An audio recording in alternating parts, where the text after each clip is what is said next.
on the screener, another to watch it with this audience.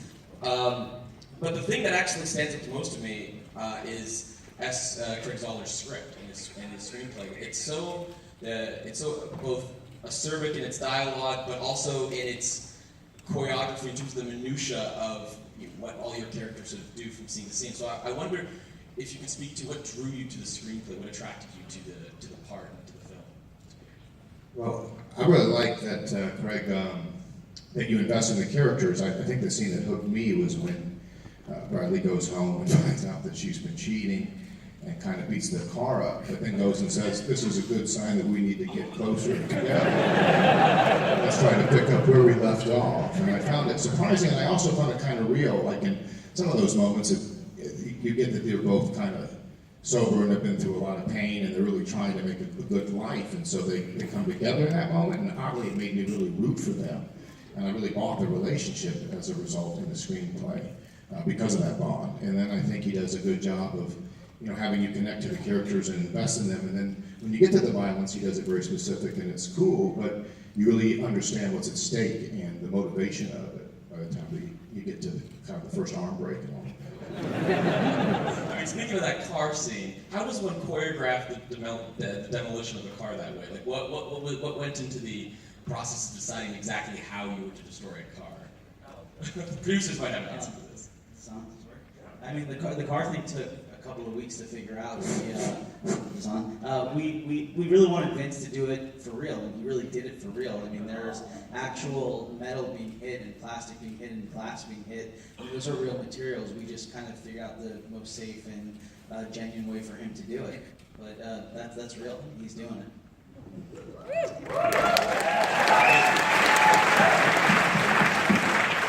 So what's the it's lamentable that Zoller's not here.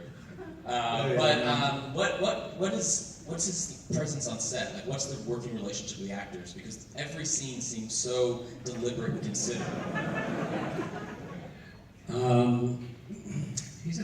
He's a very low-key guy.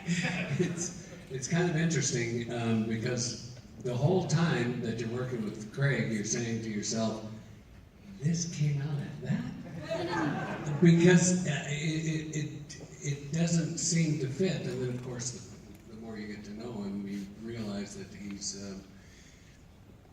just kind of phenomenal in his ability to create these incredible characters and support that kind of violence with such powerful underpinnings and story.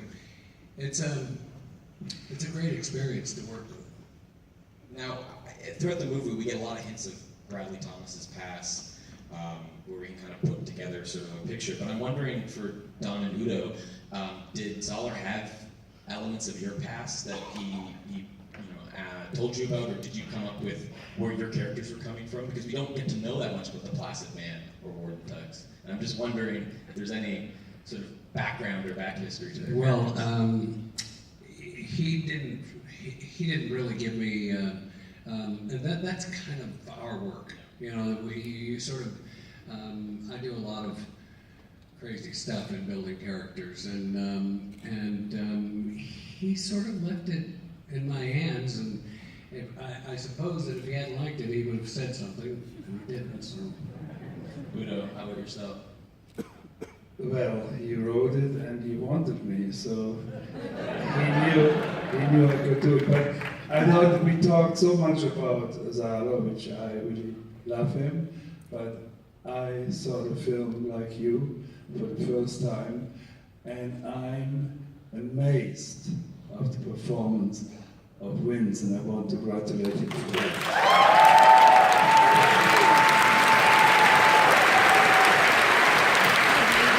I don't know why the lights just go back. That was such a magical moment there. I think we just sucked the electricity.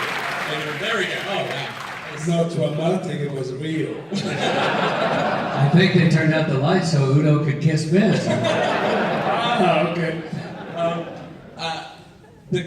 Vince, you are incredible in this film. The choreography, the fight sequences, like, I'm a huge fan of martial arts cinema, and I'm just so floored by those sequences. How much training, how much preparation? Could you describe your relationship with the choreographer, and did you have input on the fighting style at all?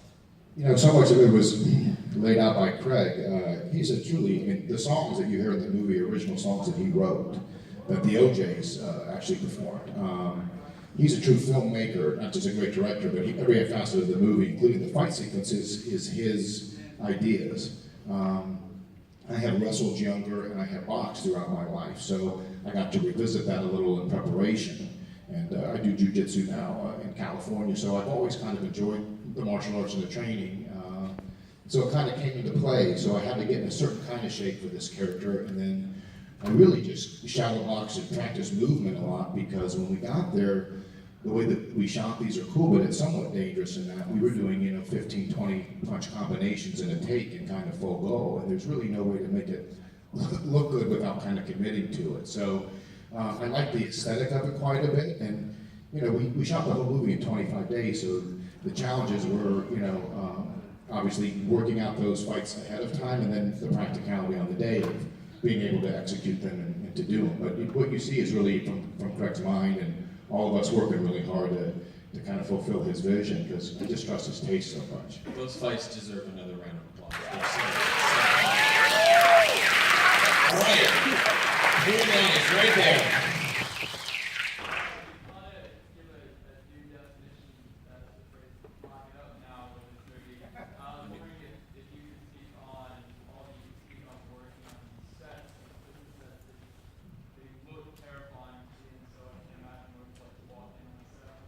What was it like working on these prison sets?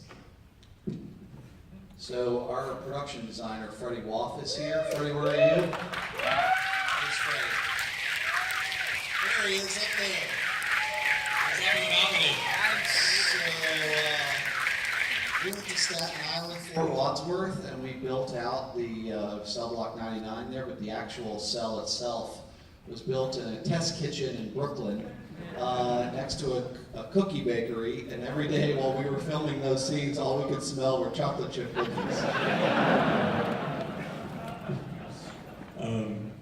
Right there. Yeah, could you talk about something about the a lot of the VFX and stuff? Oh yeah, in terms of the effects, who was responsible for some of those gags? Jack or Dallas? Do you? Sure, yeah, well, we have these guys like Dave and Tom out in New York, just great local New York FX guys who, you probably see their work on every New York shot TV show to Spider-Man, and they did some amazing stuff. I mean, that face scrape thing they worked out for, the thing with Zoller, and everyone here I think can attest to it, is that everything he wants to see done practically and in one, shot, no cuts, and that's a tall order for every department. And the FX guys really, I think, pulled it off, as you guys saw tonight. So, Right there. Get the mic? Okay. So the film was a lot of fighting. So I guess my question to all of you, if you want, but maybe not Vince, because you did a lot of the fighting. What's the biggest brawl you've ever been in real life, and over what? And did you win? Well, I've never been anything quite like with these guys here. This is kind of like a real brawl, multiple brawls. For me, I think what really makes the fighting work is the emotional investment that you have in the characters. They kind of take a lot of shit before he has enough and kind of does something. But I like the way Zoller handles the violence, because I think it kind of respects it. It really kind of shows it real. It's not like the stuff that you see all the time. And if you've been in real fights or been around real fights, it's not as fun as it kind of seems. I think this movie does a good job of showing that. That's true.